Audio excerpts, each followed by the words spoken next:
4, 3.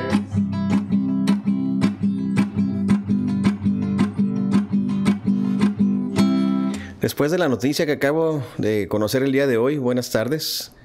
No sé si tocar algo de rock o no tocar nada o qué. Irme de este planeta porque no lo puedo creer. Para hablar de las huastecas hay que haber nacido allá. Saborear la carne seca con traguitos de mezcal. Fumar cigarrillos de hoja, prenderlos con pedernal. Y aquel que mejor lo moja, más largo lo fumará. Esa huasteca, quién sabe lo que tendrá. El que una vez la conoce, regresa y se queda allá. Huasteca linda, ¿cómo te podré olvidar? Si nací con su querencia, si nací con su cantar. ¡Chale! No puedo creer, buenas tardes a todas y todos. No puedo creer que en este espacio donde me encuentro ahorita físicamente aquí en Contacto Emocional haya más personas que no les gusta la música de Gustavo Cerati y Soda Stereo. O sea, aquí está Moisés Alonso y está Gustavo Liden. Y me acaba de decir Gustavo que no le gusta Soda Stereo, y Moisés, pues yo sé que tiene así como una animadversión a una de las mejores bandas de todos los tiempos latinoamericanas, a uno de los grandes genios, con todo lo que digan que plagiaba, bueno, realmente tomaba... ¿Genio? Es un genio, fue un genio. Es cierto, sí, se ampliaba, hacía cosas pues a lo mejor, pero lo reconocía. Y dentro de eso, tomar prestado de otros lugares que se vale, pues bueno, estaba esa genialidad, era como un gran arquitecto de la música. Pero bueno, ni a Gustavo ni a Moisés les gusta Soda Stereo, no lo puedo creer. En fin, qué decepción. Espero que, bueno, ya mejor no digo nada. Buenas tardes, vamos a...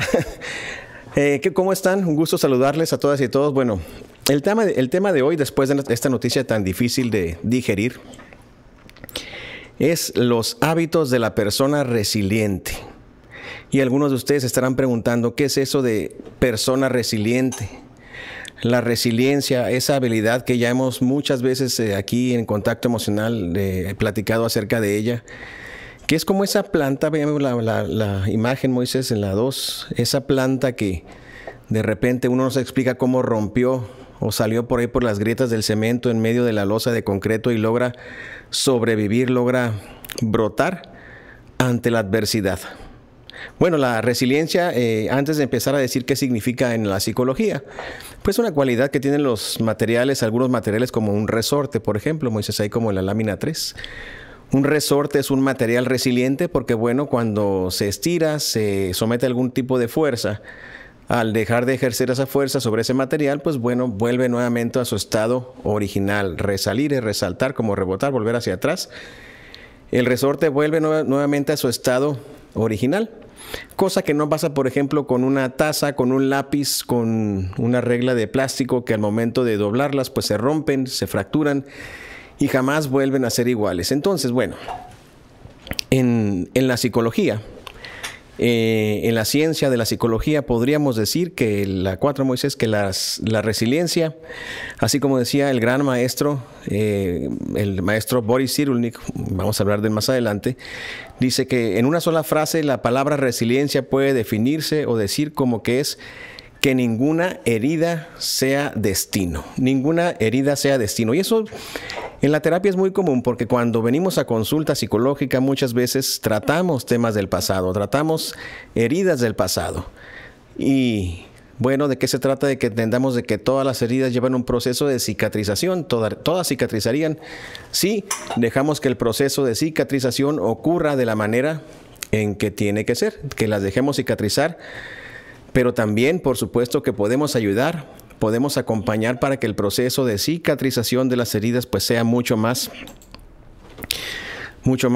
sano, mucho más placentero, mucho menos doloroso, menos sufrido y sobre todo que se lleve a cabo, que ocurra la cicatrización, que no andemos por ahí a los 40, 50 o a otras edades con heridas de la infancia o de la adolescencia todavía abiertas. Entonces, ¿qué es la resiliencia? En la 5, Moisés, la resiliencia es una habilidad innata o adquirida que poseemos los seres humanos, en la que confluyen capacidades y fortalezas, y que gracias a estas podemos lograr cambios positivos e individuales o grupales. O sea, en esencia, es la capacidad de reponernos, de adaptarnos al entorno, pero no únicamente es eso, sino también tenemos la capacidad de ir más allá. O sea, no nada más es me recupero, sino soy capaz de transformarme, de aprender de esa experiencia dolorosa del pasado y convertirme en una persona diferente. Luego entonces necesitamos entender que la resiliencia es una habilidad, y al ser una habilidad es algo que podemos educar, podemos aprender, podemos desarrollar. ¿Y cómo es o de dónde viene? ¿Ya nacemos siendo resilientes? Sí, ya nacemos teniendo habilidades, capacidades de ser resilientes. Sin embargo, en algunas ocasiones, por algunas circunstancias, esas habilidades puede ser que se vean comprometidas. Y ahorita vamos a ver por qué pueden verse comprometidas. Entonces, bueno, entendiendo esta capacidad, esta habilidad de la resiliencia, tenemos que entender también varias cosas. El concepto de trauma. El concepto de trauma. ¿Qué es un trauma? Pues bueno, en la medicina un trauma es un golpe, una lesión. En psicología, pues una experiencia dolorosa que, bueno, de alguna manera deja una huella emocional, una herida emocional muy, muy fuerte. Y en estas heridas, en el trauma, hay que entender 3 momentos de la herida o del trauma. El antes, el durante y el después. Antes, durante y después. ¿Por qué voy a detenerme un poquito aquí para analizar este antes, durante y después? Porque si antes de que yo sufra un trauma psicológico, antes de que a mí me lastime a alguien, a mí me han educado en resiliencia, yo he aprendido, he adquirido habilidades, he crecido en un entorno de empatía, de seguridad emocional, en un entorno donde puedo darle un significado a mi existencia. Ese antes resiliente me va a servir a mí para desarrollar mis potencialidades, mis habilidades, me va a servir como un factor protector para cuando llegue el hecho traumático, o sea, el durante, lo que está ocurriendo, no me afecte cuando después. Es decir, durante ocurre el hecho traumático, pero como yo antes desarrollé habilidades, antes las aprendí, entonces el después de alguna manera va a ser un evento pues menos doloroso, va a ser una experiencia en la cual puedo aprender. Y seguramente a lo mejor si tú revisas en tu propia historia de vida, podrás recordar algún momento doloroso, algún momento de tu pasado donde algo te ha ocurrido, algo has sufrido y eres capaz de superarte, de transformarte y seguir adelante. Boris Cyrulnik, una persona de la cual vamos a platicar un poquito más adelante, una de las figuras más importantes en el campo de la resiliencia en el mundo, él menciona una palabra que a lo mejor no te suena muy común, que es la palabra ralentizar. Ralentizar quiere decir enlentecer, o sea, hacer más despacio. Y él se refiere a esta palabra, a este término, a ralentizar, como un factor protector, como algo que es muy importante que tenemos que aprender a hacer. Por ejemplo, ¿qué pasa en nuestro contexto diario? ¿Qué pasa en nuestra vida cotidiana? Pues que vamos de alguna forma corriendo, avanzando demasiado deprisa y se nos olvida, dejamos de lado el disfrute por la vida, perdemos la capacidad de disfrutar la vida. Y nada más te pongo un ejemplo, imagínate, de repente vas a trabajar, se te hace tarde y en esos momentos, ¿qué tienes que hacer? Pues comer, desayunar rápido porque si no, no vas a llegar y estamos a las carreras y apúrate para allá, para acá, para allá, para acá y se nos va la vida y nunca aprendemos a disfrutar absolutamente nada. Bueno, ralentizar es ir un poco más despacio, vivir un poco más despacio, darnos la oportunidad de aprender a disfrutar los momentos más simples y más cotidianos de la vida. Como por ejemplo, fíjate, hoy le mando un saludo a mis amigos de la secundaria 18, a mis excompañeros de la 18 de marzo, pues ya no les digo de qué generación porque allá habría que ir al Museo de Historia Natural a ver a qué generación pertenecemos, pero hoy en la mañana una compañera mandó ahí al grupo de WhatsApp un video cortito donde de repente estaban un montonal de pericos cantando sobre un cable de electricidad. Los pericos y los pájaros se paran sobre los cables eléctricos y no les pasa nada, ¿no? Y era un canto maravilloso, escuchar a los pericos cantar. Entonces, cuando somos capaces de detenernos a contemplar esas pequeñas cosas de la vida, eso es justamente ralentizar. Y al ralentizar, comenzamos a darle significado a nuestra existencia. Comenzamos a darnos cuenta que muchas de las pequeñas cosas que siempre están ahí, que por obvias las obviamos, son muy importantes. Y podemos aprender a disfrutar la vida, a disfrutar nuestra existencia. Ahora, si hablamos de la resiliencia como una habilidad, como algo que es importante enseñarle a nuestros hijos, a nuestros alumnos, a nuestros pacientes, a la gente que nos rodea y a nosotros mismos, es muy importante también que consideremos cuáles son esos factores protectores que me van a servir a mí para volverme una persona resiliente. Y pues en primer lugar tenemos el primer factor, Moisés, la lámina número 9, ¿verdad? La 9, la independencia, es decir, que las personas seamos independientes. Yo diría también interdependientes. Es decir, dependemos los unos de los otros, pero también tener la capacidad de yo mismo, por cuenta propia, resolver algunas cuestiones, no necesariamente depender de todas las personas que me rodean para lo más elemental. Es importante también que desarrollemos esa capacidad de relacionarnos con los demás, tener relaciones saludables, tener un círculo de apoyo, una red de apoyo. Desarrollar también la iniciativa, ser personas que seamos proactivas, que seamos capaces de iniciar cualquier proceso. Estudiar una carrera, poner un negocio, salir de viaje, arreglar el jardín. Tener iniciativa, es decir, ser proactivos. Es muy importante cuando consideramos los factores protectores en la resiliencia, porque esa iniciativa es justamente el proceso con el cual voy a comenzar a construir esos pequeños o grandes significados de mi existencia. Es muy importante también desarrollar un sentido del humor. El sentido del humor, ser capaz de reírnos de nosotros mismos, de no burlarnos, pero sí de alguna manera tomar las cosas con ligereza, no tomar las cosas tan pesadas como a veces de repente hacemos muchos, ¿no? Entonces, en la medida en que tomemos las cosas con un poco de humor, en esa medida vamos a poder avanzar más y vamos a ser personas más resilientes. La creatividad es también fundamental, es ser creativos y también, por supuesto, desarrollar esa habilidad que es el pensamiento crítico.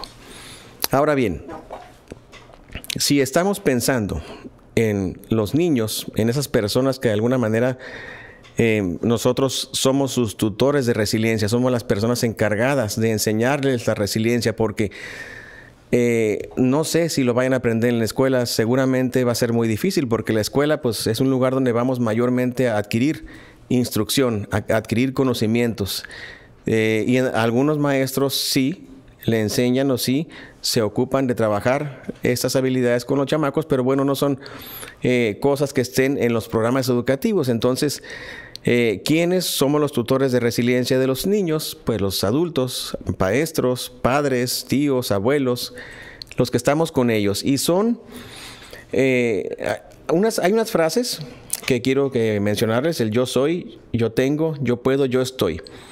Cuando un niño puede decir yo tengo personas en quien confiar y que me quieren incondicionalmente, yo tengo personas que me ponen límites para que aprenda a evitar los peligros y problemas, yo tengo personas que con su conducta me enseñan la manera correcta de proceder, yo tengo personas que quieren que aprenda a desenvolverme solo, o sea, la independencia, yo tengo personas que me ayudan cuando estoy enfermo o en peligro y necesito aprender algo.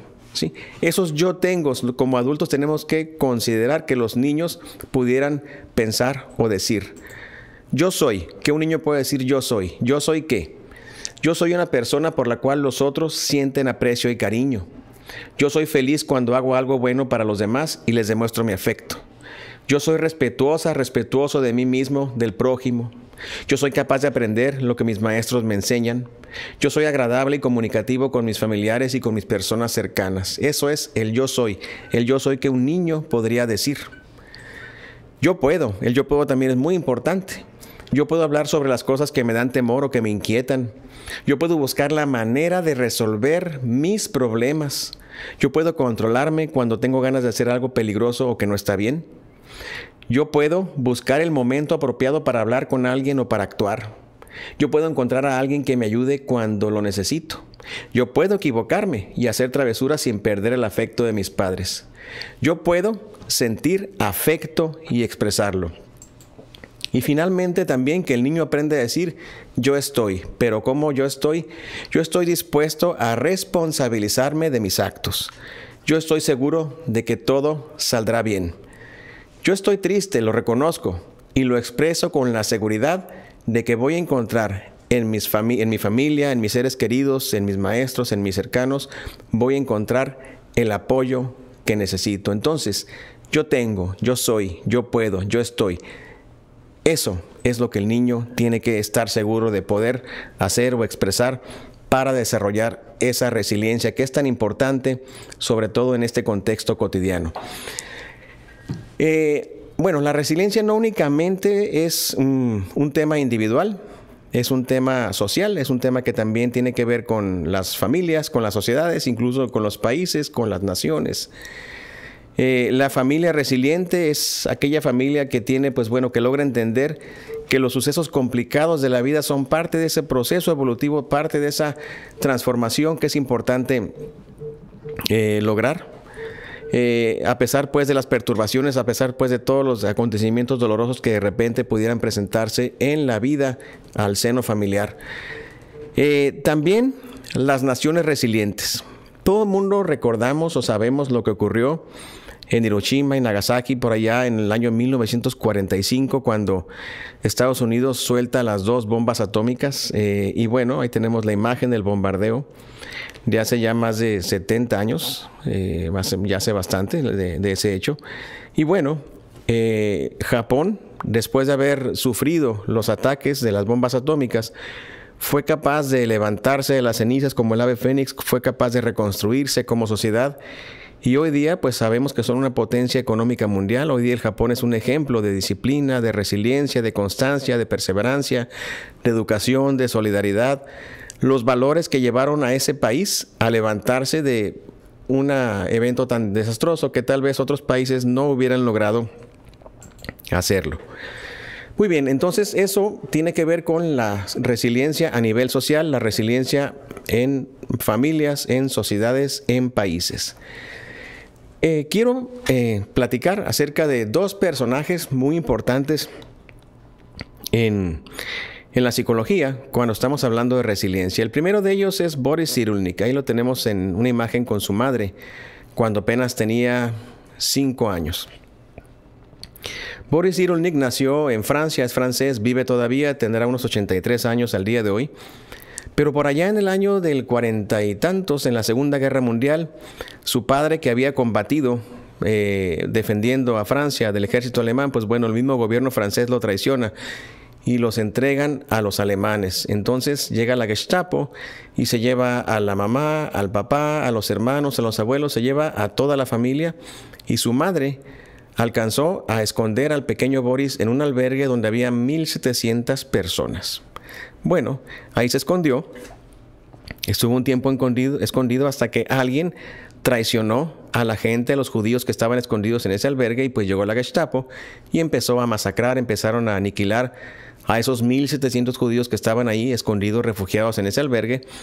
Y una enfermera que se encontraba por ahí vio al pequeño Boris que estaba buscando cómo ponerse a salvo y lo escondió, lo ocultó debajo del cadáver de una persona que ya había fallecido. Y entonces así la Gestapo pensó que también ya había muerto él y se fue y lo dejaron. Y a partir de ahí pues empezó a vagar, empezó a brincar de un albergue a otro, empezó a vivir la vida de un huérfano. ¿Qué podía hacer un chico de 6 años sin familia, sin nadie que lo cuidara? Pues esperar a que algo pasara. Después, más adelante, ya en la adolescencia, él lo adopta a una familia y sigue su vida de manera normal. Estudia medicina, estudia psiquiatría y hoy día es uno de los personajes, ahí lo tenemos en una foto al día de hoy, una de las personas que más ha escrito sobre el tema de resiliencia. Tiene alrededor de 36 libros publicados sobre el tema de resiliencia y es una persona pues que ha aportado bastante. Y algo que Boris Cyrulnik menciona hace mucho hincapié en los factores protectores en la familia, en el contexto familiar como elemento fundamental para que los niños desarrollen resiliencia.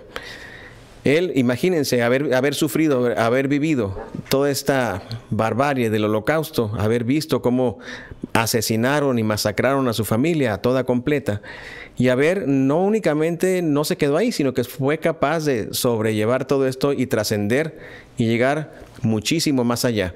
Por eso él hace mucho énfasis en estos factores protectores, en el antes, el durante y el después. Y también hace énfasis en algo muy importante, en el arte, en la cultura.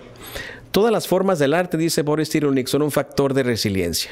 Es decir, la manifestación artística como forma de aprender a sensibilizarnos, de aprender a desarrollar habilidades resilientes.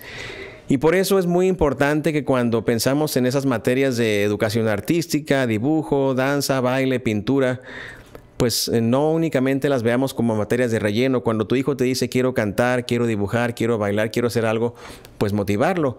Cualquier manifestación artística es una habilidad, es un factor protector que va a ayudar a tus hijos a desarrollar resiliencia. Boris Cyrulnik así lo menciona, así lo establece, así lo ha contado en infinidad de ocasiones en sus libros, en sus conferencias, a lo largo y ancho del planeta.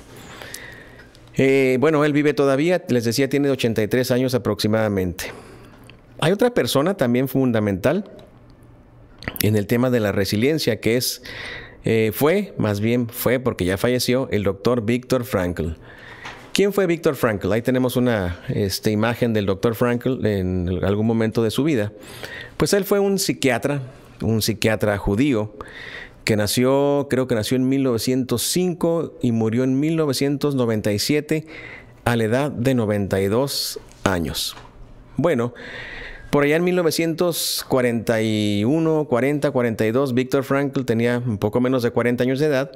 Ya era médico, ya era psiquiatra, ya era conocido y reconocido como psiquiatra que era. Pero obviamente al ser alemán y ser judío y vivir en Alemania y ser judío, pues sabíamos lo que todo eso representaba en aquel entonces, en los años 40 de la Segunda Guerra Mundial. Pues bueno, Viktor Frankl solicita permiso, asilo político a Estados Unidos para viajar y ponerse a salvo del Holocausto.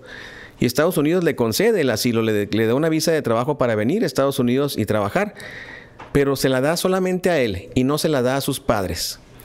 Entonces, ¿qué sucede? Que Viktor Frankl duda, no sabe, sus padres le dicen, vete hijo tú, sálvate ya, nosotros ya estamos viejos, ya vamos a morir, ponte a salvo tú.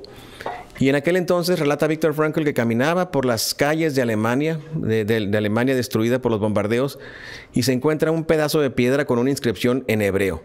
Él no sabía hablar hebreo, entonces va con su padre y le dice, papá, ¿qué dice en esta inscripción? Y el padre le dice, en esa inscripción dice, honrarás a tu padre y a tu madre y eso te dará larga vida.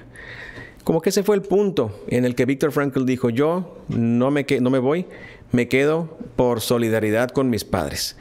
Bueno, Viktor Frankl se acababa de casar y su esposa estaba embarazada de su primer hijo. Y obviamente llegó la Gestapo, los capturó, se llevó a toda la familia completa, mamá, papá, esposa, embarazada y a él. Se los llevan al campo de concentración. La madre muere al llegar, la esposa embarazada la golpean, la violan, la matan, la torturan los soldados alemanes. Al padre lo incineran en los crematorios, en los hornos de Hitler. Y bueno, Viktor Frankl permaneció por espacio de 3 años sufriendo de los más terribles horrores, viviendo en habitaciones donde cabían solamente 3, 4 personas y metían a 20, comiéndose un cachito de pan del tamaño, no sé, de una galleta chiquitita, y es lo que comían en todo el día.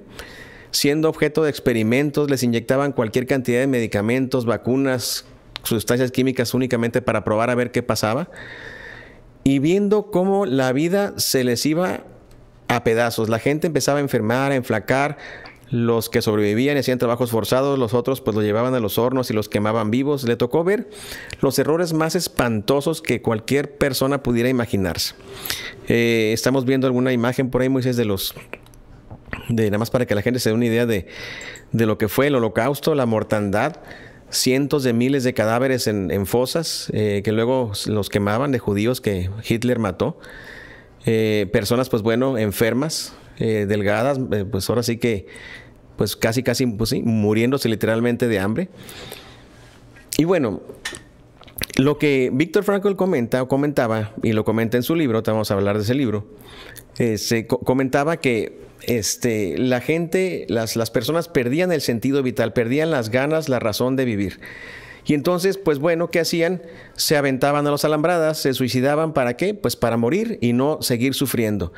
Entonces Viktor Frankl llega a la conclusión de que cuando las personas somos capaces de encontrarle sentido a nuestra propia existencia, pues bueno, es lo que finalmente hace que nosotros podamos trascender, avanzar.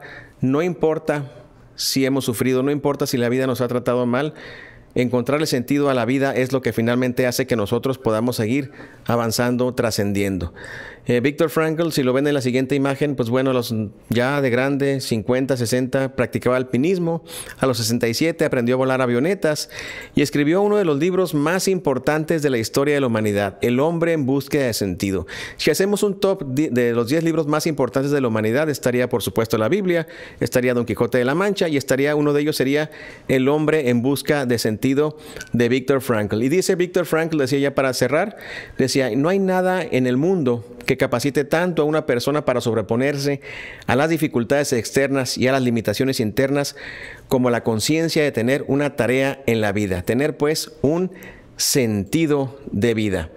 Entonces, pues bueno, esto es lo que te quería comentar acerca de la resiliencia, una habilidad que todos tenemos, pero que es muy importante que desarrollemos nosotros mismos, pero más importante es que nosotros nos volvamos tutores de resiliencia, es decir, que seamos capaces de enseñar a nuestros hijos, a nuestros alumnos, a nuestros pacientes, a la gente que nos rodea en esta maravillosa habilidad que es la resiliencia. Pues bueno, cualquier cosa, cualquier duda, comentario, aquí estamos a través de las redes sociales, todos los ya sabes, aquí como el día de hoy, por ejemplo, y los martes en Canal 66, y los miércoles y los jueves y los viernes, ahí estamos también en televisión y por redes sociales. Pues bueno, el teléfono aquí del consultorio es el 552-5200, el WhatsApp es el 686-221-8623 y pues bueno, seguimos en contacto emocional.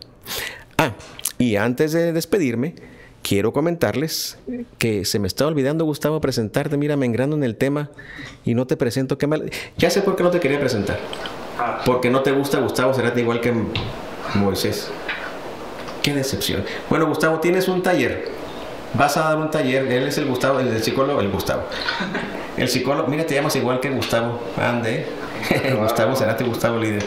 Y Gustavo, vas a dar un taller el día de mañana por Zoom, un taller gratuito que se llama ¿cómo, Gustavo? Se llama Conociendo a mis hijos. Conociendo a mis hijos. ¿Y de qué trata tu taller?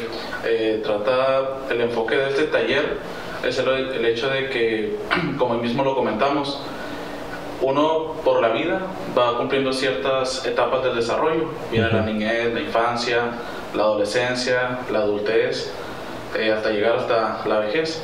Entonces surge el hecho de que los padres no conocen en sí, en la mayoría de las ocasiones, a su hijo, sino conocen la etapa por la que está pasando su hijo. Okay. Entonces se van perdiendo esos detalles, se tiene que tener un redescubrimiento de los hijos constante. Un breve ejemplo, a mí de chiquito me gustaba Barney y mi mamá me compraba muchas cosas de Barney. Crecí, llegué a la adolescencia y mi mamá pensaba que aún me gustaba Barney, pero ya no era el caso. Me gustó, pero en su tiempo, pero después ya no. Entonces tiene que ser un constante redescubrimiento de tus hijos. A su vez, trae muchos beneficios para ellos y para la familia en sí. Ok, un constante redescubrimiento, es decir, o sea, no únicamente saber la etapa en la vida de la que está mi hijo, sino también conocer de qué se trata la etapa, ¿sería eso? Exacto, conocer la etapa, porque podrías predecir, pensar lo que, mi hijo va a pasar por esto y yo puedo estar ahí con él, lo que necesite, y aparte, porque los gustos van a seguir cambiando. Entonces tú saber de que está cumpliendo una etapa, va a pasar a otra y es una trascendencia, entonces es un cambio. Ok, entonces tu taller es el día de mañana, Gustavo. ¿Son cuántas horas? ¿Son 3 horarios? Sí, son 3 horarios. El primero es de 10 de la mañana a 11 de la mañana. ¿De 10 a 11? El segundo es de 2 de la tarde a 3. Ajá. Y el último es de 7 a 8. Okay. En los 3 talleres se va a ver lo mismo, solamente es para que elijan el que mejor se les acomode. ¿Y para inscribirse qué hacen? ¿Nomás te escriben ahí en Contacto Emocional? Sí, pueden entrar a la página de contacto, ahí está el evento. No es una inscripción. En el mismo evento ya está publicado el link, así porque va a ser por Zoom, va a ser vía electrónica. Y solamente en el momento, 5 minutos antes de la sesión que ustedes elijan, en el horario que les favorezca, entran para iniciar puntuales. Perfecto. Pues gracias, Gustavo. Qué gusto que vas a darme ayer un taller. Gracias. A ver si tengo chance de entrar para acompañarte ahí.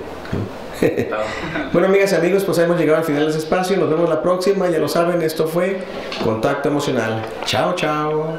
Saludos a los que no les gusta Soda Stereo también y a los que sí les gusta. Bye.